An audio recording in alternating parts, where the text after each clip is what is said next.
اقرأ باسم ربك الذي خلق.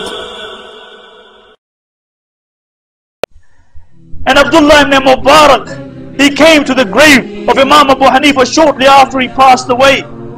And he said, "Oh Abu Hanifa, when Ibrahim passed away, you were there to fill his shoes. But after you pass away, there is nobody who can fill your shoes. Nobody who can fill your shoes."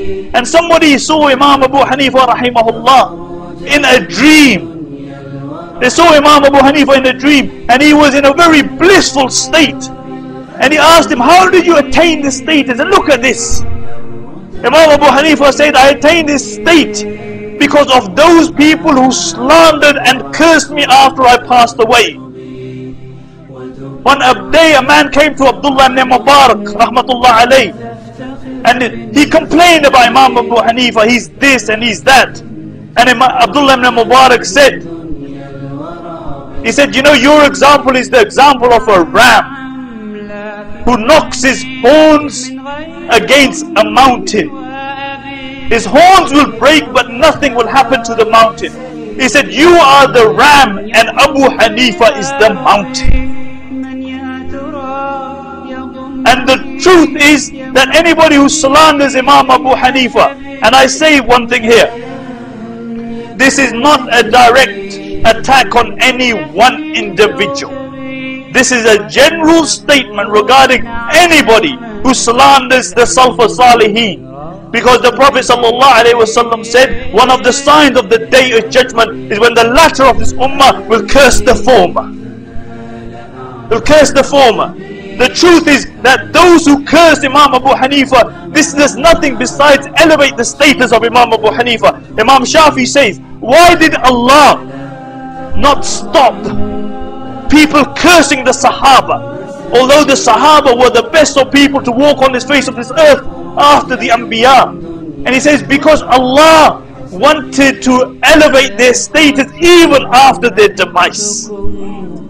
And this same thing applies to Imam Abu Hanifa rahimahullah, that Allah wanted to elevate the status of Imam Abu Hanifa even after his demise. And you know, if Imam Abu Hanifa was here today, what would Imam Abu Hanifa have done? What would Imam Abu Hanifa have done? You know, upon occasion, he was sitting and a man came to him and he said, "You muqtada, you zindiq." He said, "You innovator, you heretic." And Imam Abu Hanifa said, "May Allah forgive you, may Allah forgive me." He said, because Allah knows that's the day, since the day I have believed in Allah, I have never turned away from Allah. And I seek Allah's pardon, and I ask Allah to save me from His punishment. And when he reached the word punishment, the narrator mentioned Imam Abu Hanifa burst out crying. And this man, he saw the ikhlas of Imam Abu Hanifa, and he said, "I seek your forgiveness, I apologize." And Imam Abu Hanifa said, "Your apology is accepted. But those scholars who slander me," look at the words of Imam Abu Hanifa. He said, "But those scholars who slander me, they are sinful." Because when a scholar slanders, he has people following.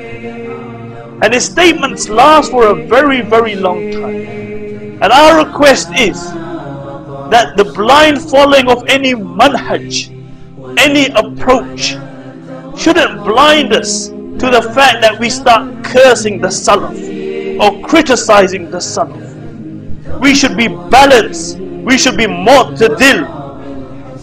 And I say this, and I ask the brothers, I said, if you were to give a talk on Ibn Taymiyyah and you followed Ibn Taymiyyah, would you for half an hour praise Ibn Taymiyyah, and then for the next half an hour would you mention the criticisms of all those who criticized him, many who literally took him on the periphery of kufr, although not for a moment do we accept this criticism, without defending him? Like you didn't defend Imam Abu Hanifa. You wouldn't. No, you wouldn't. So why pick on Imam Ebu Hanifa? Because he's Imam of a group of people who follow him? This is fanatic. This is ta'assub. This is blind following. Would you give a talk on the life of Sheikh Abdul Wahab and praise him for half an hour, and for the next half an hour criticize him and mention all those criticised without defending him? You wouldn't do it. So why do you do it with Imam Ebu Hanifa? Why can't you be balanced? You know, have your approach. Allow others to have their approach. Allow others to have their approach. May Allah subhanahu wa ta'ala make us amongst those who live and die for His sake. May Allah subhanahu wa ta'ala elevate the status of Imam Ebu Hanifa on our behalf. May Allah subhanahu wa ta'ala keep us united in this dunya. May Allah reunite us with the likes of Imam Ebu Hanifa on the day of judgment, and all the Salafus Salih and all the four Imams. And may Allah subhanahu wa ta'ala all reunite all of us in Jannatul Firdaus. Subhanakallah wa bihamdihi.